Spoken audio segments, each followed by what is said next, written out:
Hi, I'm Carolina, your podcast host and expert womb healer. Over the past 5 years, I've served over 500 women to remove physical blockages in their bodies. We achieve this with Reiki. I believe healing doesn't have to be done alone, nor should it be. You will hear stories of healing, methods to heal with, and guest speakers covering taboo topics you won't hear anywhere else. Let's continue this journey of womb healing together. Hi, I'm Carolina, your podcast host and Reiki master. And before we get started today, I want you to go ahead and do me a huge favor and leave a rating and review. It helps out the podcast so much. And we're so grateful that you're tuning in. Today, I'm talking to a dear friend. I'm so excited to bring you this episode. It is single mom to six-figure entrepreneur with Rebekah Kiger. Rebekah, thank you so much for being here. So excited to be here. Thank you for having me. I love you so much, and I have loved how much our lives have overlapped, and I can't wait to have you share your story with our listeners. For anyone that doesn't know Rebekah, she is a transformation story that you must know about. There's just so much about you that I resonate with. And I know a lot of our listeners are also going to relate to you and find true inspiration from your story, and where you've come from and where you ended up is just a true inspiration.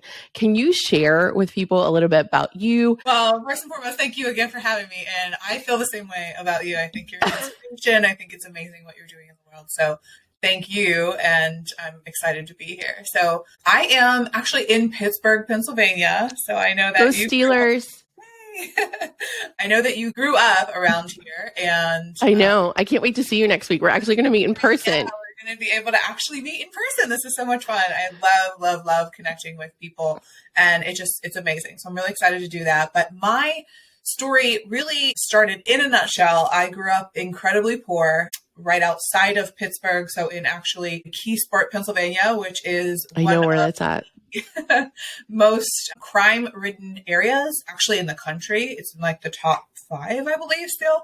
So, we grew up in poverty, essentially, with really no path out. My mom was a single mom of 7 children. So I definitely know what it's like to be on both ends of the spectrum, which is also why it's a real big passion of mine to teach on money and help other people essentially, work through their limiting beliefs and the things that are holding them back. But essentially what I've done is gone from that place, knowing that there was always more available for me. Like when I was growing up, I knew that I was meant to do something big in the world.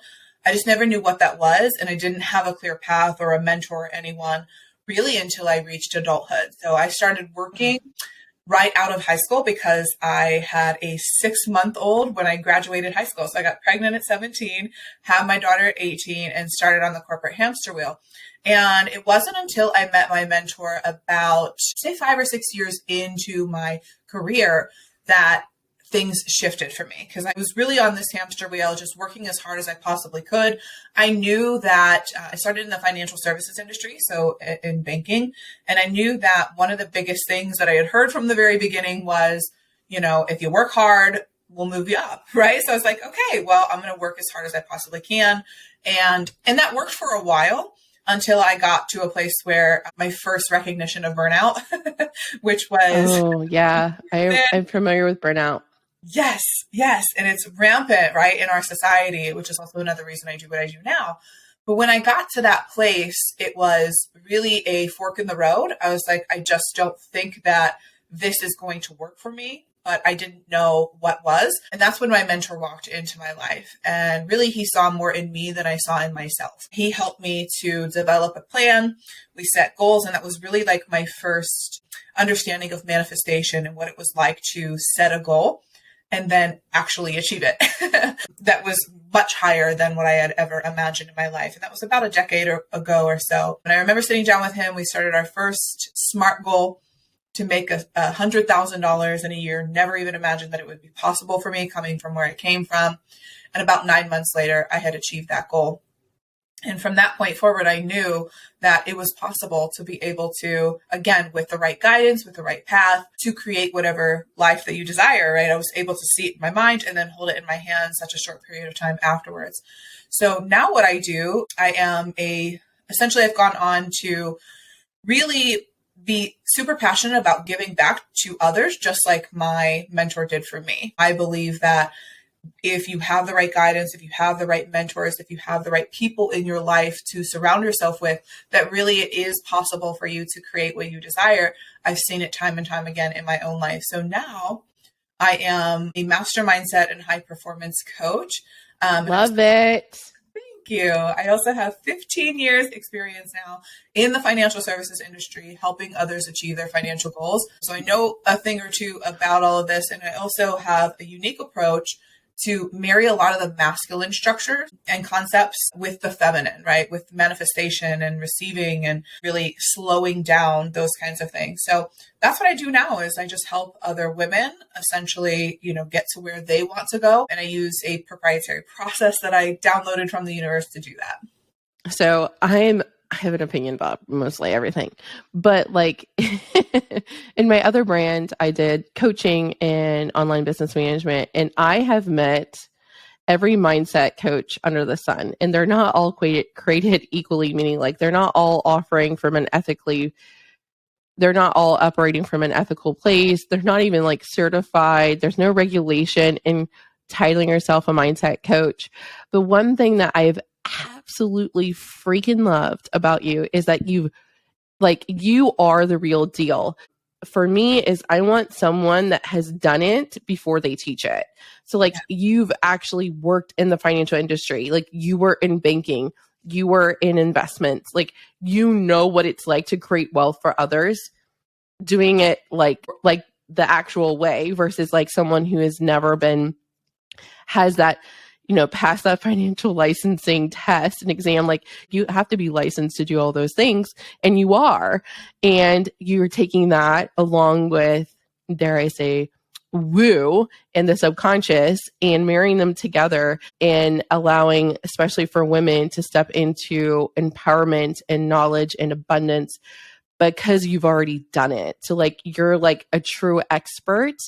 And I think that's very rare. And again, I'm coming from a different space because I've coached like so many different type of mindset people or abundance coaches. But like, I'm like, okay, so how are you certified or how are you qualified to teach this? And most of the people, because, my lived experience, that's great. I think a lot comes from lived experience. But if you're teaching numbers and you're teaching like, how do you move through all of this? And I know that you're certified in NLP, which is neuro-linguistic programming, which is really fantastic for rewiring your subconscious mind.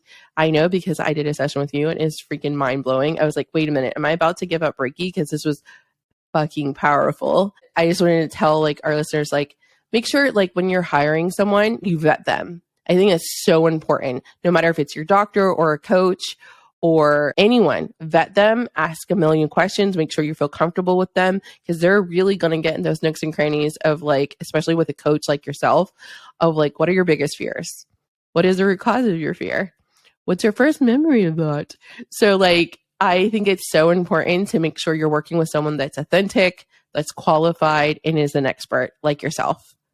I agree with that. And I actually have unfortunately experienced a setting with a coach where they weren't trauma, informed. They weren't accredited to be dealing with some of the things. And it was a pretty gnarly and it was a one-off experience. I never worked with them above and beyond that. But the truth is that, I think it's just,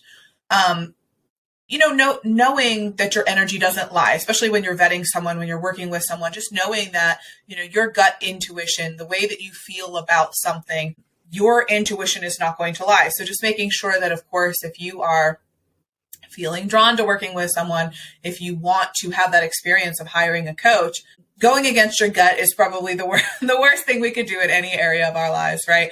And so, yes, I've been a student of this knowledge and information for a very long time. When I first started in the financial services industry, I really made it kind of a mission to see, okay, why are there some people coming in here who are living paycheck to paycheck? They're, consistently broke, right? Or worse than that, overdrawn, right? Versus the other people who are here seemingly living their lives the way that they want to, having free time, having, hundreds of thousands or millions of dollars in the bank. And what is the difference between these people? How can I be a student of this? So well before I ever knew that I was going to use this information to teach other people this stuff, I was certainly learning it for myself because I wanted to genuinely know. And so as I have grown in what it is that I do, and I've begun to become a mentor in this space, it really does allow for me to have all of that experience, as well as, of course, my own experience as well. Because I do believe, of course, you have to be an embodiment of what it is that you're teaching, right? I love that. You have to have the learned experience. Absolutely. And it's definitely important, like you said, to make sure that you're working with someone that you feel aligned with and that feels right to you, and vetting them. Absolutely. Making sure that they have, I don't want to say proof in the sense that you're, making them prove anything to you, but it's more so like, do they practice? Is there something there to back up what they're saying? Exactly. Yeah. And you should be able to get that from, in my opinion, from a person's website. Like, even when I'm looking at podcasts, guests, I vet them before, I even do a planning call with them, and I look at their website. What is their background? What's their credentials? What's their about me page say? And does it speak to you? It's just like, do you connect with the person? So from single mom to six-figure entrepreneur, that's a big jump. So you were single mom, you did a corporate ladder, you got a mentor, and you started to get goals. And then you mentioned you got very curious about what are the difference between all these people who have different amounts and patterns in their bank accounts. So you study this, but then how do you jump into, I know because you and I've spoken and we're friends, is that you then went on to get different licenses and then to six-figure entrepreneur. So that's a big jump. So can you connect the dots? So like, what happened to your career? And then how did you jump into being a coach? Great question. Yeah. So what happened in my career was when I met my mentor and we sat down and we started doing things from more of a place of alignment, more of a place of working less and receiving more. My mentor is now a business partner and a very dear friend of mine. So we're still connected. And he's one of the people that I know that literally works. I mean, he barely works and, receives passive income in the multiple, six figures a year arena. And I knew that hey, learning from someone who's done this before is going to be the fastest way to get there. I knew that back then. So I went on to really just advance my career at that point in time. I became the best financial advisor that I possibly could. I won all kinds of trips and awards in the corporate space. And I stayed in that space really until I felt like my soul was calling for something more. When I was kind of, I was making a lot of money, but I was crying on my way home from work every day. I'm making all of this money, but completely miserable, missing, events with my family, not being able to show up when I want to for my daughter, those kinds of things. And I spent far too long in that cycle. And when I ended up getting married and had an amazing support system at home and also a husband who believed in me, I made the decision to go ahead and jump ship and do what it is that I love, which is what I get to do now. So that was about 3 years ago or so. But I'll back up a little bit. About a year before that, so probably about 4 years ago, 5 years ago or so, one of my best friends had introduced me to the work of personal development and spiritual development. And once I got down that path, that was also when I went to my first personal development event and then got down the rabbit hole of NLP and then went on to become a master practitioner of NLP. I just realized that, oh my God, there's people, not only was I obsessed with it because I was seeing so much change in my life and in my husband's life. So our relationship, our marriage was improving incredibly. Our finances were improving incredibly as a result of us diving into this work and releasing the things that were holding us back, overcoming limiting beliefs, stepping in the footsteps of our highest self, right? Just because we were doing this, not from I don't want to call it like a selfish place, but it was really about us in the beginning. It was like, how can we become the best versions of ourselves? And then when I started really getting around the people who were at these events, I'm like, these people are actually out here teaching this and they're doing this for a living. I didn't even know that the coaching space was a thing at the time. And I was like, it's true. there's Like people there's here. so many people that don't know that coaches exist, and there's a coach for everything. There really is. And I started looking and I'm like, there's people who are doing these things with less background, less knowledge, less. Isn't it truth? It's and I'm true. like, they can do this. I can do this because I knew that it was a passion of mine to help people. And I wanted to expand above and beyond just what I was confined to do in the financial services industry. I wanted to help people on a deeper level. So that's where the transition took place. It was more like, how can I go out and actually create something from this, knowing my background and knowing that I've been able to do this for myself? And actually, even before I ever became a coach, I was mentoring as I was on my personal development journey. I was working with other financial advisors at the time, and the skyrocketing that their income did during that time, I'm talking 10, 20, one was 100x her income in 9 months of us just literally being friends and me sharing with her the stuff I was learning. So I'm like, I'm on to something here. Like, I can really help people with this stuff.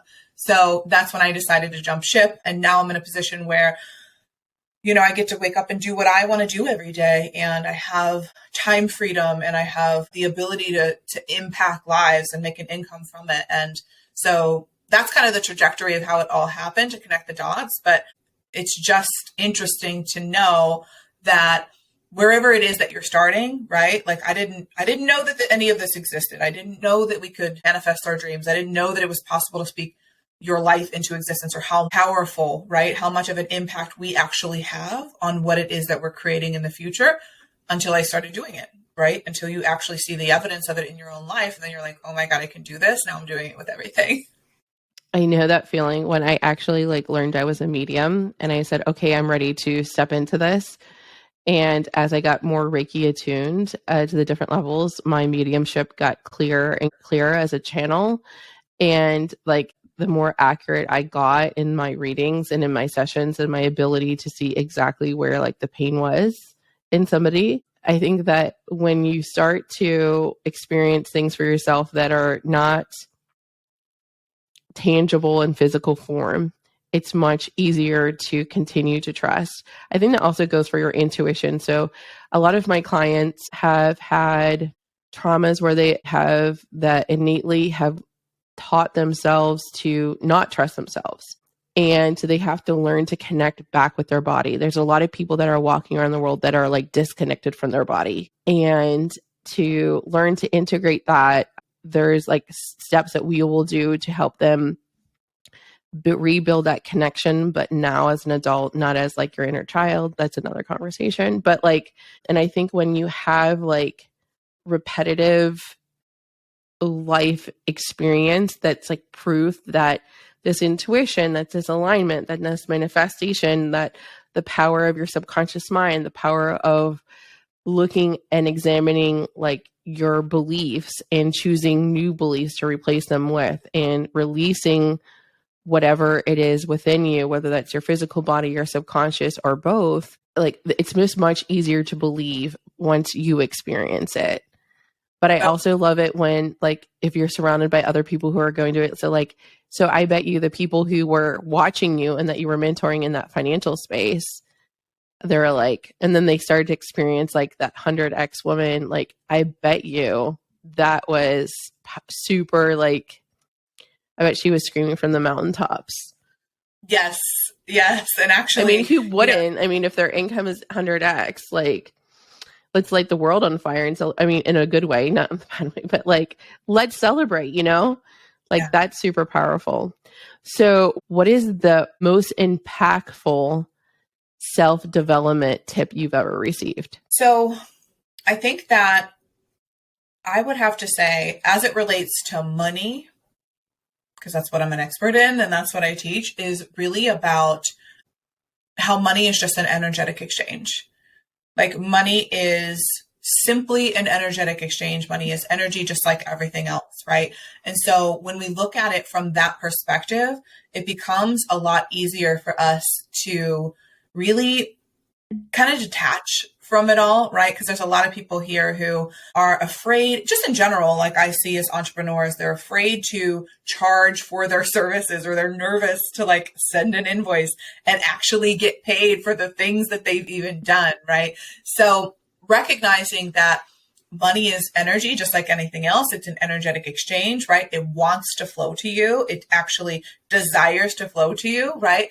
And we are the ones who can cause that blockage essentially, just like, with, Reiki and energy and all of that, right? It's the same exact thing as it relates to money. So along those lines, once I realized that we actually have the ability to co-create our reality, to speak things into existence, to, from a quantum physics perspective, actually be able to manipulate those, subtle energies to be able to remove what's in the way so that energy can flow to us. That was a game changer for me. That was the biggest piece of knowledge or wisdom, or, that I really felt like I needed to be able to kind of open up that field so that money could flow. I just had to remove it from an energetic space. It wasn't anything else, right? It's just energy, just like everything else. It's so powerful, but also so simple. Right. What is something that someone told you that you can never do, but you achieved? So lots of different things, right? Because statistically speaking, genuinely, I really shouldn't be here. My family shouldn't be here. If we just went by statistics, this would not be my reality. But I do remember one thing that sticks out, and I'm just going to allow it to flow, because at one point I was a single mother, and, the father of my child, I do remember him saying that I will never amount to anything, right? And I'll never find a husband. If I left him, right, it would be the worst thing that I ever did, and that I would not recover from it.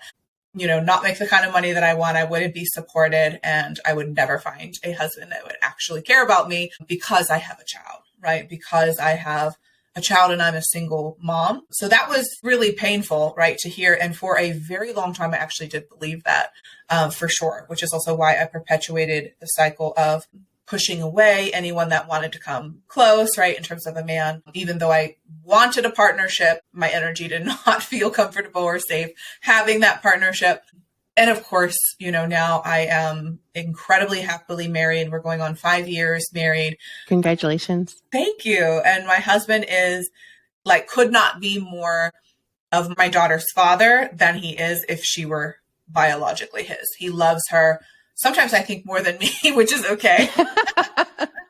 It's totally fine, because, now I look back and I'm like, wow, I was the one perpetuating that by believing the story that I wasn't ever going to be able to, get to where I am today. But I do sometimes have to pinch myself looking at, okay, I have all of the things that statistics and society and everyone told me through the years that I could never have. And I literally have overcome all of those things and have basically been able to check off that I've achieved almost every single goal that I've set. And of course, there's some that I'm working on now. But yeah, statistically speaking, there's a lot. There's a lot of things. I love that. I think it's really important, especially in the service industry, to understand you don't know the point that someone's coming from. And you also don't know the point that they're also thinking from, which are two different things, like their reality and then also their mental state. Like they might be further along, but not realize it. And they might be stuck in the past a little bit. So they're thinking from a past standpoint. But a lot of people may have never met a six-figure earner, or have never seen a woman make six figures, or have had open conversations about money before. I think representation is incredibly important. So for the soul that doesn't know or is familiar or thinks it's absolutely impossible to know a six-figure earning woman, what is the first step that they can take today to get to the life that they're wanting? Or if they even want to make six figures, what is the first step that they need to take today? The first step before anything else is to recognize that if it's possible for one person, then it's possible for you. You know, no one was stamped worthy or unworthy when they were born, right? I was not stamped, you have the ability to overcome this and overcome all of these things. And then my sister wasn't stamped with that. You know, it's literally foolish, right? But we believe these things because of programming and because of other things, right? So the first thing I would say is, if it's possible for one person, it's possible for the next. And if you desire to create change in your life, right, then it is possible for you, because quantum physics will tell us that the moment that you desire something, the moment that you actually put a desire out there into the universe, that there is a probability exists now that is true. And I believe that that could actually occur. So I believe that you have to see it in your mind first to be able to hold it in your hand. That's how everything was created, right? Think about this iPhone, like, you know, this had to be seen in someone's mind before it could ever come into the reality. So I believe if you see it in your reality and it is a desire of your heart, that it's meant for you.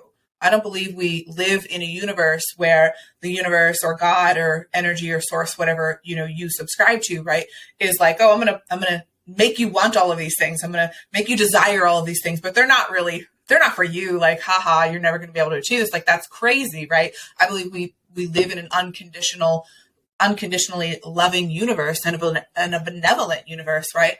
So if the desires are on your heart, that actually means that they're there for you. The word desire comes from the root of the word desire comes from a Latin word that means of God. So if their desire is on your heart, then who do you think placed it there, right? Your higher self, God, source. So if there is a desire on your heart, I do believe that it is meant for you. And it's just a matter of gaining some evidence, right? Like, of other people who maybe walked through a similar path and were able to overcome, you know, their adversities, right?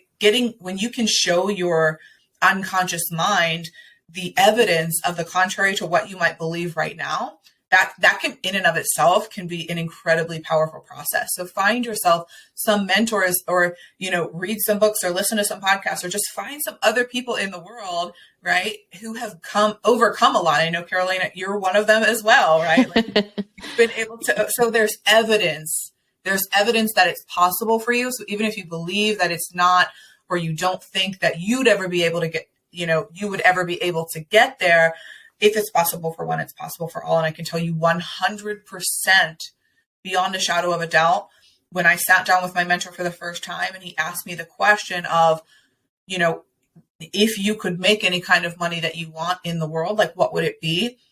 I genuinely could not even fathom making $100,000 a year. Like, it didn't exist in my realm of possibilities. It didn't. So he had to push me for that. He was like, I remember saying something like $80,000. He was like, if you could make any amount of money in the world, like, you would only want to make 80 grand. Like, are you sure? And I'm like, I don't know, I guess. Okay. Like, I wanted something tangible, and I was like, okay, whatever. 100,000. Sure. I'll set a goal for 100,000. And I almost did it, like, sarcastically, like, yeah. Right. Because came from nothing, you know, came from literally living on government assistance. After I had my daughter, I was still on government assistance for years and just didn't even remotely see it as possible. So just know that if you're questioning yourself, if you're questioning your abilities, if you don't think it's possible for you, you're 100% not alone in that. And there are many, many examples that exist, especially in this day and age, of people who have started where you are right now and have overcome it and have been able to achieve their goals. So just finding evidence of that, I think, is really, really helpful in and of itself. I also take hints from the universe, and I think some obvious hints that are obvious for me now, I see them and I'm like, aha, thank you for that reminder, is that not necessarily knowing the signs of how close you are. If you have friends, or if there's someone in your orbit or in your circle that you are interacting with and they have what you're aspiring to have and they recently got it, that means soon it's your turn. Because that shows, like, if we want to talk about energetics, that talks about how close you are to that vibration. Because essentially when you're manifesting, you're matching that frequency. You're raising your vibration to be an energetic match of the thing that you're wanting, right? So if you see somebody with the red Honda or the red car, I don't know why it's always a Honda. I drive a Honda, but I love me my Honda. But I was like, I got my Honda CRV. I was like, girl, I made it. And that's true. And just understand your rival or your place or your thing that you want is yours, and there's no apologies needed for wanting the things that you want. I want very simple things, and I'm unapologetic about it. Like, because that's my happiness is unique to me versus someone else, you know? So I think that if you see someone in your orbit that has, or if you make a new friend that, you know, like was an accidental friend and they have a lot of the things that you're looking to, understand that that's just a reminder from your universe. That's how I receive it. That's how I was taught from my mentors, like just letting you know, like if that happens, a new friend comes into your orbit or a friend that you exist or a family member and they have the red card that you're trying to get, that means it's close. That means that's a reminder that you're almost there. Yeah. To keep the hand open, keep your energy open, which means, like I always say, open hand, closed fist. Do you have an open hand? Meaning, like, are you allowing this to come into your life easily, or are you fighting and resisting? It's really important to take a look at, like, how are you feeling? And a lot of that has to do for me is the chest space. Like, how are you feeling about your emotions? And it doesn't mean, like, I call bullshit on some of the TikTokers on spiritual TikTok, where it's like, you have to live in 5D all the time and be high vibe. That's not human. But like, what is an 80-20? Like, what is your mindset? I think holding the visualization of like knowing and trusting that the thing that is coming for you, that you are intending to invite into your life, is coming. It's just a matter of waiting but being open. Don't block it. I love that. And so often I see, especially as like women, right? When someone has what it is that we want, our initial, you know, we've been programmed to do this. Our initial reaction can be to have jealousy, right? And to experience like, oh, well, why does she get to have that and I don't? But the reality is, like you said, when that comes into your space, even this podcast, right?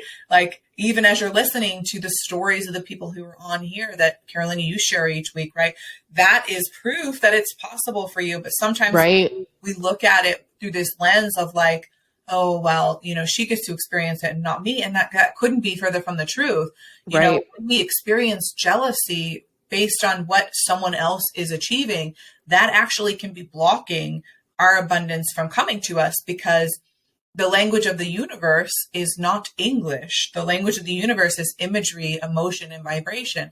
So when you're experiencing, let's say that you imagine, you know, a person who has what it is that you want, and then you're experiencing a low vibrational emotion of jealousy, and you're feeling like this icky energy around it, quite literally what you are signaling to the universe is that thing that you actually do desire from a conscious level is not something that you want because you're experiencing a low vibrational emotion. So you want to be sending love to those people and reminding yourself, just like you said, that this means that I'm just closer to it. It doesn't mean that she was able to get it and not me. It means that it's on the way to you as well.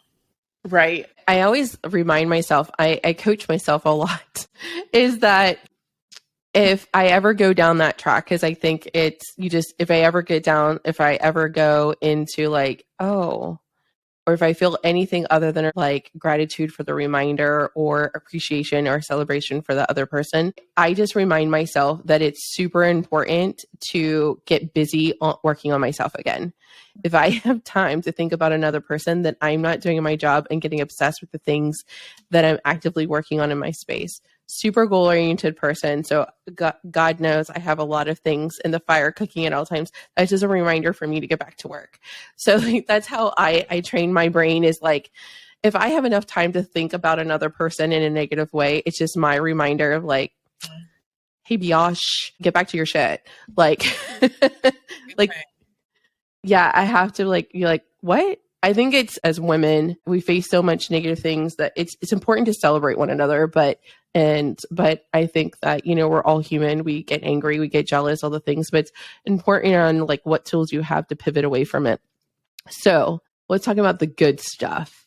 So I know you had mentioned you have a special method that you downloaded from the universe. Do you want to share it with us? I would love to. Yeah, absolutely. So this method that I downloaded is called the A.L.I.G.N method, and A.L.I.G.N is an acronym. And essentially what this method is intended to do is really help you go from a place of being uncertain and unsure of what it is that potentially could be holding you back. Especially if you listen to this podcast, you realize everything is energy, right? And so, if you are not where you want to be in your financial life, and by the way, you can use this method in any area, but I tend to focus on money, of course, because that's what I teach on. So if you are not where you want to be from a financial perspective, you can use this method to figure out why, and then also help you move towards that place of normalizing wealth in your life. So the A.L.I.G.N method is an acronym, and I can go through each of the letters if you'd like me to. I would love to. I'm all in.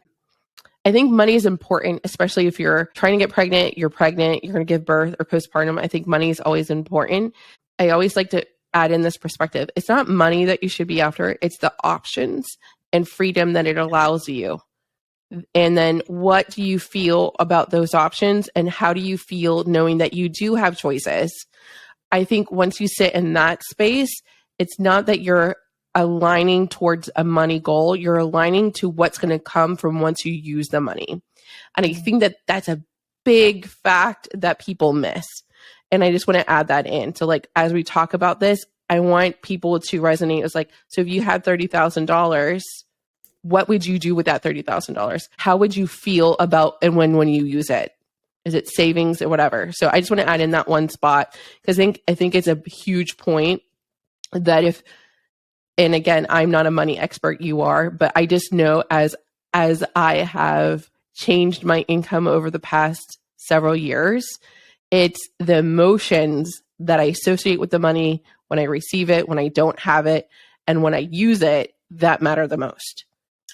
Oh, I love that distinguishment that you made because it is true. And it's all about one of the biggest things that I've been talking more and more about with my clients is really just redefining wealth, because we live in this place of social media where we think to be wealthy, we need a mansion and the Lamborghinis and all of the things. And the truth is that some people like you and I, we don't value those things the same way that other people do. I value my time freedom. I value other things. I value choices.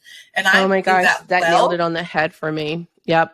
I wanted autonomy over my time. And I recently ended a contract because I wanted my time. And it was a great opportunity. But what made me very unhappy was I didn't have control over my time. And actually in this season of life, that's what I desire the most, not necessarily the monetary compensation that I'm getting. I need to have control over my time because the demands of me and the variables of which I'm curious about that I want to study, because I'm a human design projector, I need freedom to study and to go be in my kids' classroom if they need to volunteer. I want to do a podcast at 11 a.m. and I also I want to run and get coffee at 10 a.m. So I wanted that autonomy. And I also know that's privilege, but I worked incredibly hard to design it that way. It's taken me years. Yeah. So exactly. Getting clear on what it is, why that you want the money was the biggest breakthrough for me. Yeah. And I had to pause and really sit. It took me about 2 weeks, actually. Recently, I was he goes, I want you to tell me, do you want more money or do you want more time? Because I know it's one of the two. He goes, Carol, get honest with me. And I said, I'm going to sit with that because I don't know the answer. And it's okay to pause. It's okay to reflect. And I came back to him as he was heating up our lunch one day because we both work from home. And of course, I said, I have an answer for you. And he's like, what's that? I was like, I want control over my time. I want time autonomy. It's not about the money. Yeah. And he goes, whoa. Talk about that in your marriage or your partnership or your relationship, because it will blow the hinges off of what you thought was possible. And then it opened up different conversations about what does he want in his career? How do we want to spend time with our 5-year-old? Yeah. Super, super incredible. It starts with money, but it's much deeper than that. It's so much deeper than that. And I start with money because, number one, that's what I've studied for the last 15 years. But I also start with money because I do believe that when money is not an object, that we have the ability to then go and do more of what we want in the world and make the kind of impact that we want, right? I know what it's like to be extremely broke. So, when I was in a period of being broke, and not having any money, what was I worried about? Just how to get more money. That was it. Like how to pay my bills and how to make, and there are still people in my family who are experiencing this. And I watch that. And it's like, the only thing that you are concerned with is how to make more money because you want to be able to, to be able to do the things that you want to do. Right. So you're right. There's a million different reasons that we would want to start with money that are way beyond money. So I love that. It's all about redefining wealth. I believe that wealth just means that you have more choice. You have options of what you want to do. Oh, let's put that on a fucking t-shirt. I love it. So I just believe that wealth is simply about having choices. It's having additional choices in life. So whether that means to you that you have all the time in the world, like right now at this period of time, I'm 34 years old. I'll be 35 next month. And wait, you're 34? Yeah. Shut the front door. You're so young. I am? Oh, cool. Okay. I'm 39. Are you? You look Gosh, I thought we were the same age. You're so fucking young. Cool. I didn't think I was young. Girl, I'm gonna be 40 next year. I'm just like, You look keep going. No, you look great. You have good genes. Thanks. You'll meet my mom next week too. You can see how much younger I look. You bring out the best of me, Rebekah. I'm thriving today. We're just wealth is just having choices. I think that's also really important because a lot of choices get stripped away from women.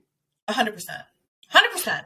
That's also why we need to have, again, not every single coaches and mentors. Yeah, that's why we need the coaches. That's why, and I think that bringing the money back into the equation, empowering ourselves as women to make more money, to be the ones with bags in hand, right? Like that brings the power back to us, right? I mean, think about the patriarchy, all of this shit. Like it's crazy. It's true.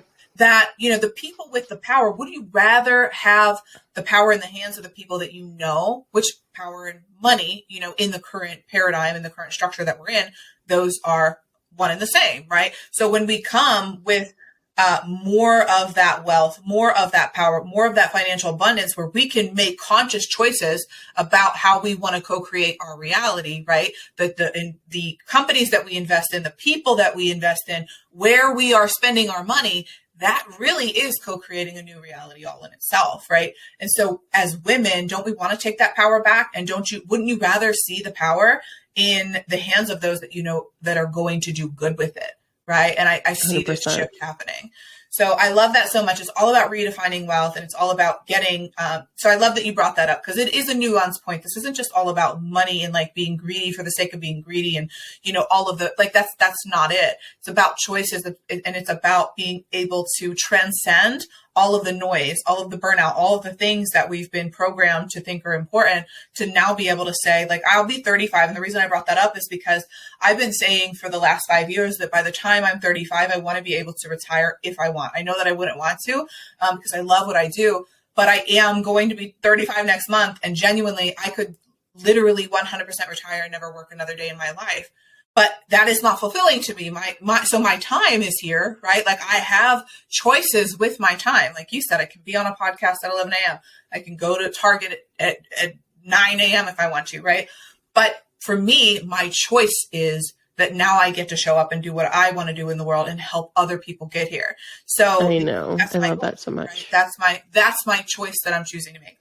So as it relates to, and that's actually leads us right into the first step, and I'll go through this one quickly, and then for your listeners, they will have the opportunity to dive into this method a little bit more if they want. So I'm going to go through these quickly, but the A.L.I.G.N method starts with is for awareness. So like you were talking about, it's about awareness to a couple things. I believe that awareness is the key to self-transcendence, because if you're not aware of the things that you're doing in your life that are perpetuating a paradigm that you no longer want to have, then you're not going to be able to shift them, right? So it's about becoming aware of what part am I playing in my own suffering? What part am I playing in these cycles that no longer serve me? And then it's also about looking at, what do I even want? Like, what do I actually want? What, if anything were possible, what would I desire? So it's about getting clear about those things, right? And then starting to look at what are some of the stories, what are some of the limitations, what are the limiting beliefs, what are the cycles and all of those things that are going on behind the scenes, right? And I walk you through this in more detail, but it's all about bringing awareness to the things that are not serving you in life. And then determining from there, getting really clear about what it is that you actually desire if all things were possible. Then L is where we go into letting them go. So whenever you get clear about the limiting beliefs that you have, and when I talk about a limiting belief, just for context, a limiting belief is just something that you've been repeating to yourself over and over for probably as long as you've been alive, right? That is quite literally just limiting you. So this would show up in like, well, I don't know if I could go and do that. Like it's possible for her, but I don't think it's possible for me. Well, why not? That's a limitation, right? That's just a story that I would continue to perpetuate, which by the way, that was of course the story that I used to say all of the time. And it was more like, where did that even come from? And why would I continue to say that? Why would I continue to perpetuate something that, I learned from childhood, right? It's because of the program that we're running on. So it's about becoming aware of those things that are holding you back, the cycles, and then letting them go. So once you have become clear about some of the things that are standing in the way, it's about letting them go. It's about releasing them. It's about releasing them really in energetic ways. You can do this with NLP techniques, right? Mindset ways. You can do this with behavior changes. Again, there's many different ways to let go of those things, but it's all about, okay, so now that I'm aware of what I'm doing to hold myself back, how can I let them go? And then I stands for identifying the highest version of you. I call this, as it relates to money, the wildly wealthy woman. So if you were to be able to create this wildly wealthy version of you, like what is she doing in the world? What are some of the things what are the characteristics and the ways of being? And what are some of her beliefs that she would have that are different than yours?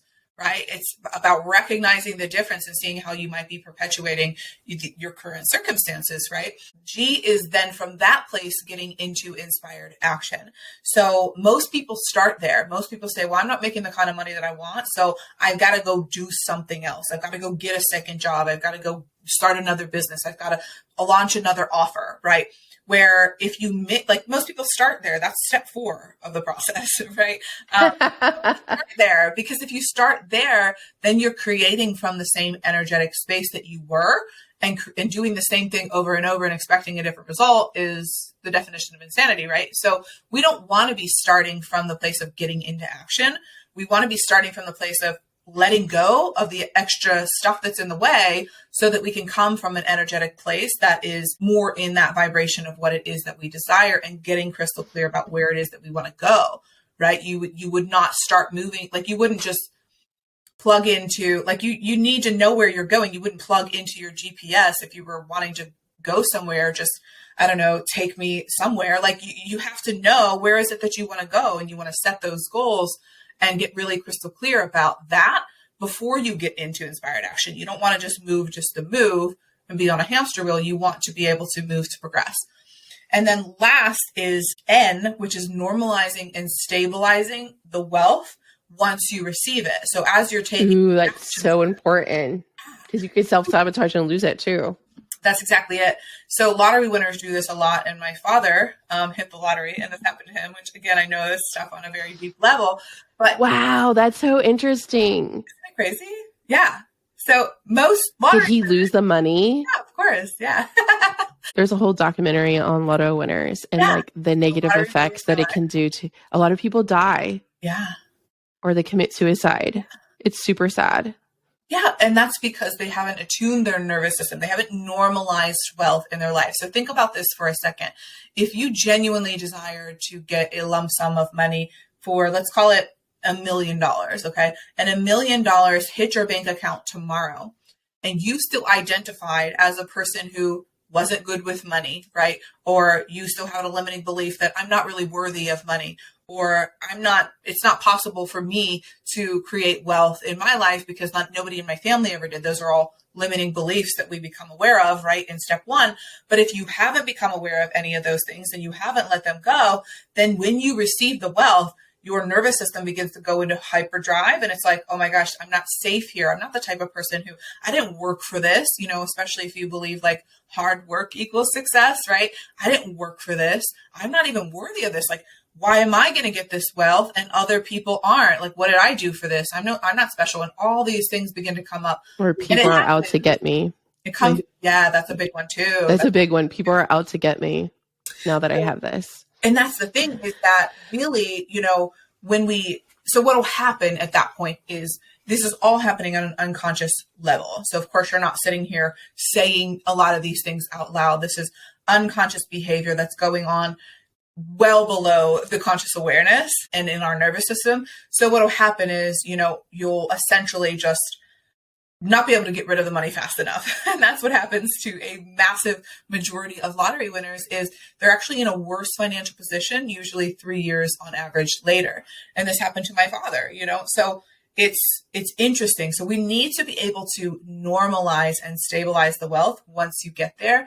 Otherwise, if you don't feel safe around wealth, because to your nervous system, the things that are familiar are safe, and the things that are unfamiliar are unsafe, period. So if you're like me, where you grew up maybe not having any money and large lump sums of money begin to flow into your life, well, to my nervous system, this is an unsafe environment. And so I need to get rid of it. I need to repel it. I need to make it get away from me, right? I can't actually hold on to this wealth unless I retrain my nervous system. So we do a lot of work inside of normalizing wealth in your life, which there's many different ways to do that. One is just getting around other people who normalize these conversations, right?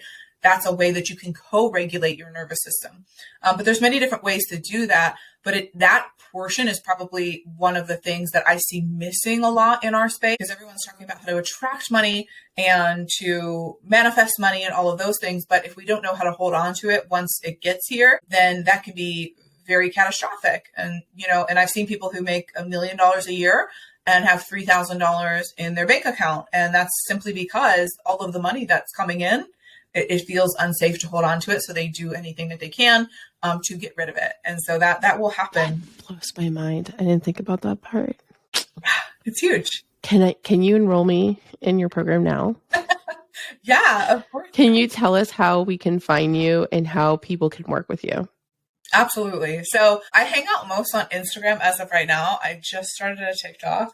Shut up. You didn't tell me. I'm like TikTok queen over here. Well, your Instagram is a vibe. It's super pretty. Thank you. So you started TikTok? What's your handle? Started it.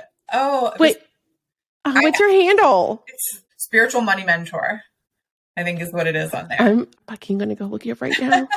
I just started, so I don't have any followers on there, but it's okay. I'll be your first one. It's fun. I have 15,000. I know. I said I don't have many. I probably have like a handful. But the thing is, like, I don't care. I don't make those things mean anything, right? To me, it's just like, I know that sharing. It's really fun to connect with people. Yeah, it's just fun. It's really fun. So Instagram's where I found you.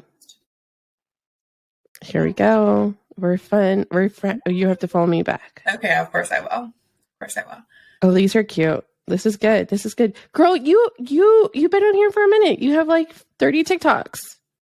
Oh, I do? No. Yeah, like 1, 2, 3, 4, 5, 6, 7.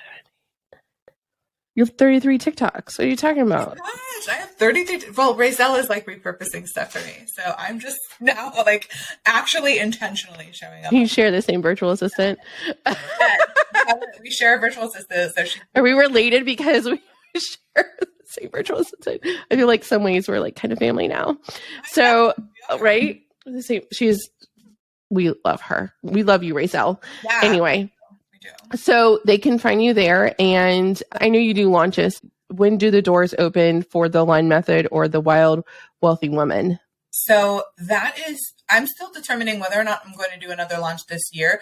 But because I've had a lot of people reaching out to me and they're like, I want to work with you between launches. So what I've decided to do is I do have a bundle of trainings called the Rise to Riches trainings. And essentially this is designed to use the A.L.I.G.N method specifically in the financial area of your life. So there's probably, there's, 5 different courses inside of that bundle. It's like a whole lot of content. That's something that is available all the time. So if they go to just like the link bio on my Instagram, that's there. And then what I've decided to do for your guests is to give them the first module of the Rise to Riches bundle for free. Oh my gosh, that's so generous. Thank you so much. Yeah, of course. It's called the Rise to Riches using the A.L.I.G.N method training.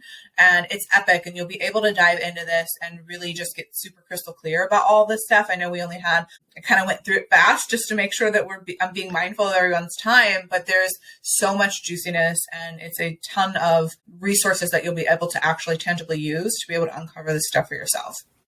Oh my goodness. It's so good. I remember we did an NLP session. It was at the very end of July. It was like before I went to the lake. So it was right before beginning of August.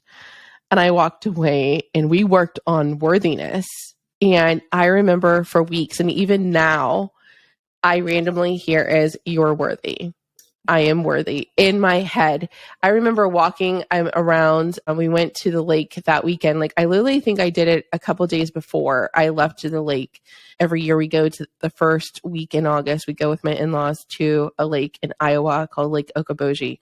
This gorgeous glacier lake. It's super cold water. And I remember walking around their apartment. And it's this beautiful apartment. And I remember like, just in my mind, it said, "I am worthy." And then I was just like, because I was admiring the apartment, I was like, oh, wow, this is just like such a luxurious place. It's so beautiful. It's the furnishing in the house, the apartment. It's a 3-bedroom apartment with a wraparound balcony, top floor. I mean, it's really gorgeous. And I was just like, look at that. Rebekah's in my head. I am worthy. And I just kind of smiled a little bit and I chuckled and I was like, I felt like so snatched. I was like, I got my subconscious on points, you know? So it's amazing how it happens permanently and instantly, right? Like yeah. It was like that. It was a couple minutes of like the actual process. And then it's permanent and it shifts. And it's like, it's so funny. I think that was a huge change for me because that was also like right after that, I went on I took 2 weeks off from working completely. And I spent the last 2 weeks of summer with my kid before he went to kindergarten. I just wanted to like sandwich and eat up all the time I could with him, you know, like, because that's a big change because then your life is basically around the school calendar. Like, just so much to have taken 2 weeks off and knew all my bills were paid. And like, I wasn't going anywhere. Like that was just the intention of that time was to, you know, reconnect and send him off feeling safe and grounded into kindergarten. And then like the rest of the month I went back to work and it was fine. But then I reduced my hours. Like, so then I was like, I would pick him up. He's not in after school care or anything. So I like intentionally wanted to only work from like 8 to 3. And like, that was like mind blowing to try to do. And then after that in September, I was still adjusting to the time reduction, but still like trying to cram like what I was doing full time into part-time hours. And then I was like, I don't think I even want to work full time anymore. I think I want to work part-time.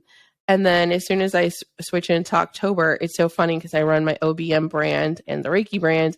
I made more changes, but the changes were aligned, but they were easy. I like signed 3 new OBM clients, easy. It was not even like my website's not even like operational. Like, and I don't have a social media. It was like all from my personal network. And it was just so like, wait a minute, is that possible that I'm only working X amount of money, number of hours, not even part-time hours is crazy. Like I'm working like 30 hours a month and I'm like, okay. And then like, this is going to take care of everything for me. And it's so funny. It's like, oh man, my husband's like, what would you really love to do? I was like, I would love to do people's systems and plan their podcasts. And he goes, shut up. I was like, yeah, I know. I'm having such a good time with this whole podcasting thing. Usually in my life, what I've learned is I just never really had a natural talent as a young child. Like I worked hard to be good at things. Like I've worked really hard to be good at all the things in my career. But when I came into podcasting, I was like, man, this is really fun. And then I learned, I was like, wait, I'm pretty good at this. Yeah. Wait, this is pretty good. And then like all the clients I'm working with, I'm playing their podcasts. It's wild. And let me tell you, I just started the whole podcasting thing like this year in March. And it's insane. So like, and I literally said that to probably 3 people. I said, well, I really wish I could, like, my dream client would probably be, besides Reiki, like this is my online business thing. And I don't really talk about it too much on my socials, but I'd really love to plan some podcasts for some people. And yeah. So then like I left a comment in the James Wedmore's Facebook group, got a client from there. I was like, this is what you need to do if you're going to start a podcast. Da, da, da, da. Literally a lady signed because of that comment. Wow. Look at you. So, like, another sign from the universe as to know that if you're on the right path, if it's just easy. It doesn't mean that you're not working hard at the things. Like I work hard at studying and learning new things and bettering my craft. Like I'm spending hours doing that and learning can I optimize this? How can I make this a better, more automated experience? Cause I'm a tech geek, but like just the big things that were once really like anxiety ridden are easy now. Oh my God. And I don't know exactly, at this moment, I can't really like pinpoint it exactly what the shift was or what happened. It was other than I just sat in my feminine energy and said, it's going to happen. And I trusted that it would. And I said it a few times. And then I was just resting. I decided like the month of October, I need to slow down and I'm going to figure things out. And that also during that process is once I said, I want time, autonomy, then the customers came. It was really wild. It was really, really wild. And I know you did a workshop and I was on it and I shared a little bit, but that like literally, I think the time that I deliberately said, I'm not going to rush back into corporate because my husband's like, well, so what are you going to do? Like, what's your plan? And I was like, I don't really have one. But I was like, but I didn't need to rush. We also had like savings. So I was like, I'm just going to figure this out. I'm going to sit and decide what I'm going to do. I'm going to take this time to heal. Like I was really tired and pour energy back. So I was sleeping more and, going on dates with my son. It might sound weird, but like literally after school, let's go get some ice cream and let's go to Barnes and Noble. And I love a bookstore. I love the smell of books, but like, let's do these little things that I had been working so hard on. Like I had been so burnt out for such a long time. I was like, I just need to have some fun. I need to live a little bit. And like, things like that was very healing for me and just like really intentionally slowing down, like literally laying on the couch. My phone is, I don't know where in the house, and intentionally, I don't care. I'm not talking to anybody. I'm like taking care of me. I started cooking again and like literally like every day, just having a goal of like the dinner's cooked and we're all eating. As soon as Ollie gets home, he's like a ravenous tiger. So like we eat at 3:30 and then we eat again at 6:30. Like, but just having to have the time to be able to cook again from scratch, not from a bag. And you know what I mean? It was just so like, that's happened so much since like Ollie went to kindergarten, like so many changes. You may not have all the answers as to like how things are going to go, but continue to be open to things being better than you originally thought they would be. I love that. Yeah, I love that. It's like the best is yet to come. That's one of my affirmations. It's like the biggest. I heard someone say on a TikTok once it wasn't that they're trying to do things on their vision board. Like their mantra that they say to everything is, I'm just trying to see how good life can get now. But was like her goal in life is just to see how good life can get. I'm like, well, that unleashes a whole nother, like, I'm gonna steal that. Like, steal it. Like, cause I don't know who said it. I wish I had saved the video, but it stayed with me because I was like, well, fuck. And this is explicit podcast, so I can say fuck, but like, well, fuck. Well, what am I doing? Like, how good can things get? Well, I'm thinking pretty small. By the way, cause you had told me once that you wanted to move to Florida. Yeah. Or you wanted a second place. So I had tried to move to Florida, since we're talking about all the alignment things, for 2 years. We looked at every single place you could. You don't understand how many trips I went to freaking Florida. Frontier Airlines and me have a personal relationship. I would fly to Orlando. I'd fly to Clearwater. I'd fly to Naples is our favorite. So we'd fly to Fort Myers. I'm from Miami, Fort Myers. I don't want East Coast. Don't come for me. I like West Coast and I like Central, but I don't like Orlando traffic. So we fell in love with Naples. But also I realized through many, many trips and reflection that the way you vacation is not the way you live. Because I was staying at the Ritz-Carlton every time that I went down there because I would get a good deal. And I was like, oh, this place, I want to live here. Well, because you're staying at the fucking Ritz. Yeah. So Hurricane Ivan recently hit there and just totally savaged the state, right? However, I saw a TikTok of this community, and then take this for signs from the universe. I saw a TikTok about a community that was completely solar powered that never lost power during the entire hurricane. It's north of Fort Myers, south of Tampa.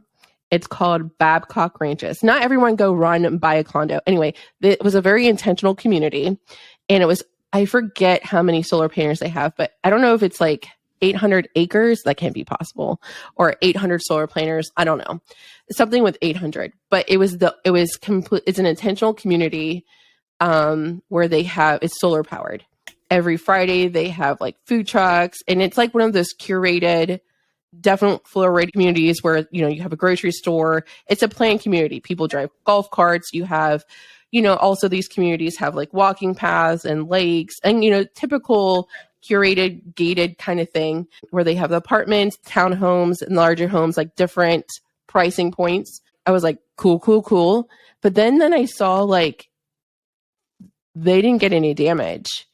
They didn't lose any power the entire time of the hurricane. I looked at that and I was like, that's curious. I saved the video. The next day, when we were in Fort Myers last December, we had toured a lot of homes, and we had gone to this one builder. It's the same builder for Babcock Ranches. And I got the email for the community. And I told Ryan, I told my husband, I was like, I think I found the place, but I no longer want to live there. I want to buy a second home. Same. I have decided that there's a reason why I could just never quite leave Nebraska. It's a very easy place to live, and I love it here. But I also love Florida very much. Right. And as soon as I drove past this community that we live in now, I was like, wait a minute. This is everything I've been wanting. This is everything that I have been wanting. I think sometimes as a projector, as a human design, it's a lot of waiting. Yeah. It's a lot of waiting. But when you finally find the thing, you'll know it.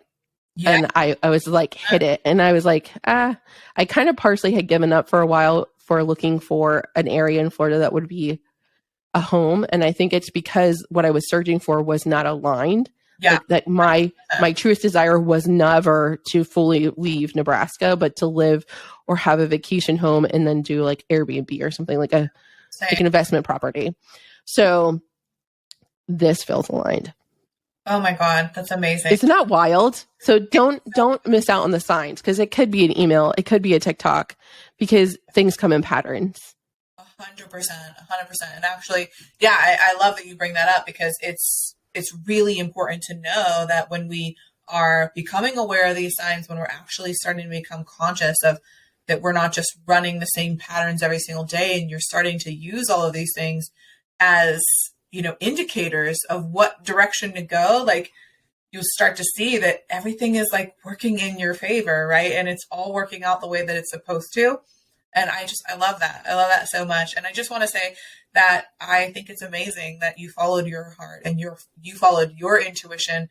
And I know that you were struggling with, the decision of going part-time, right? And what a beautiful testament. I know that you had shared inside of, my workshop, right? That like you had signed your clients and all of the abundance that comes through when we do follow our heart and our intuition.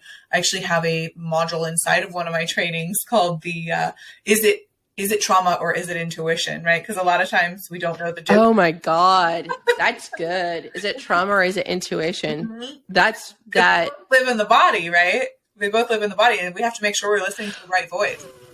I think it takes a lot of, I'm not even sure a lot of what, but it takes either skill, training, or guidance to know what the voice is coming from and which voice it is. It's a discernment. That's what it was. Discernment is the word. And I always tell people, like, discernment is the thing that will really just serve you through all of it, no matter, call it healing, spirituality, or in your church, or any decision that you make. Discernment is like coming from your gut, but then the alignment of trust and listening to the gut, and then then the next step is like, okay, then now I listen to this, and the discernment is like, okay, I recognize it, and then make the decision. The discernment is the pause and listening of both and aligning. Okay, what is my body saying? What am I feeling? Okay, I don't like this, and I'm not going to sign this paper, or I'm not going to buy this house, or it's the discernment is the concrete, like, decision making and conclusion of, like, how do you feel, trusting that conclusion. Yeah, absolutely. Because you want to make sure you're following the right voice, right? Because both trauma and our intuition live in the body. And you're right. And it is a muscle. So the more that you do it, I usually don't recommend people going out and saying, okay, well, I'm going to ask my intuition for the first time ever. It's like, well, maybe don't start there. Start with something small, right? So you can go ahead and, like, make sure that you're building the rapport. It is a process of building rapport, but once you're in that place, then go ahead and quit your job, or get a divorce, or get married, or, whatever it is, right? It's making sure that you're building that intuition. Yeah. Don't make a decision solely on the number of the repetitive numbers that you see at the gas station and the license. Please don't. Anyway, thank you so much for being here, Rebekah. You're an angel, and I just am super in awe of you always. Thank you for sharing your expertise, your stories, and I'm sure all of our listeners are going to just run to connect with you on Instagram and follow you on TikTok.